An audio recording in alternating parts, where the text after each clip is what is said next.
Salut chers panafricanistes, chers surfeurs, youtubeurs et puis combattants pour l'émergence africaine, c'est le Banin de Yingui. Alors aujourd'hui j'aimerais parler, n'est-ce pas, de cette affaire de grève signalée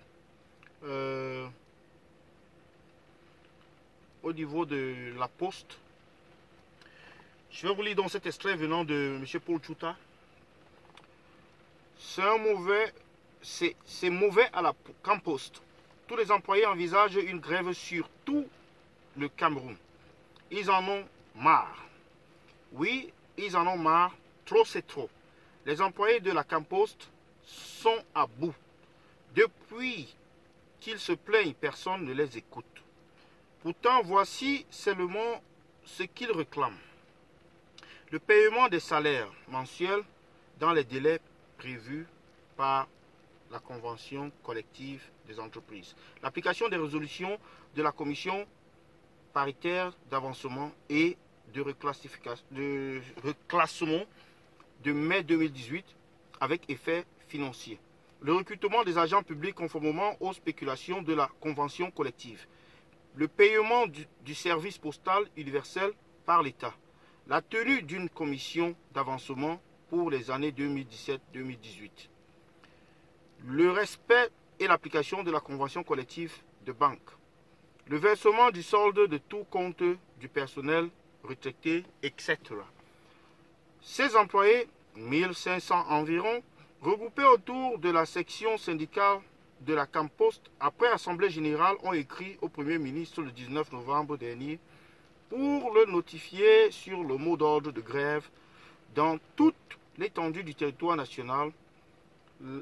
La grève est prévue, parce qu'il a écrit le grave, la grève est prévue pour le 26 novembre à venir pour une durée illimitée jusqu'à résolution des problèmes soulignés dans le mot d'ordre de grève. Et il signe à la fin chaud des vents. Paul Tchouta, TGV de l'info. Donc, vous voyez donc les mouvements d'humeur qui s'enchaînent une fois de plus. Oui, mais c'est du déjà vu. On a vu ça avec les gens, les enseignants. On a vu cela avec les gens qui travaillent au port, les dockers. On a vu cela avec les délégués du personnel au niveau de la communauté urbaine de Douala. On a vu cela avec presque tout le monde. Et puis rien ne change. Les enseignants, les médecins, les seuls corps qui ne font aucun mouvement de grève au Cameroun, c'est les hommes en tenue. Ça veut dire que les gendarmes, les policiers, les militaires, voire même, je pense les eaux et forêts, ils ont souvent quelques problèmes parce qu'eux, ils ne servent à rien au gouvernement dans tous les cas. Les eaux et forêts, eux, et les gardiens de prison aussi, eux-mêmes, ils sont des prisonniers. Donc, ceux-là, on ne les entend pas trop. Mais les corps, les personnes privilégiées, c'est les hommes en tenue, notamment les militaires, les gendarmes et les policiers. Ils sont au top niveau. Garde présidentielle comme ça. Donc, vous voyez là le problème au Cameroun. C'est que ce gouvernement, ce régime, ne maîtrise pas l'instrument du dialogue. Et même lorsque le régime dialogue, il ne respecte pas les conclusions ou alors les engagements qu'ils prennent ou les décisions qui sont prises à l'issue du dialogue. Je me souviens, il y a ces enseignants-là qui demandaient le paiement de leurs aérés l'année passée.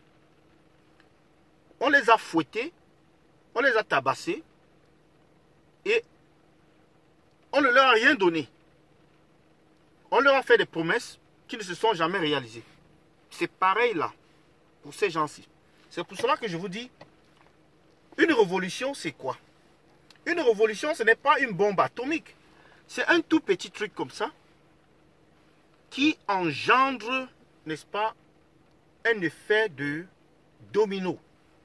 Il y a déjà des foyers partout.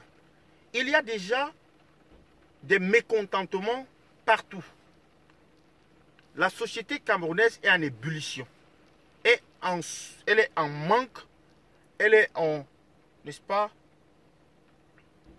dans le besoin de changement et de meilleures conditions de vie.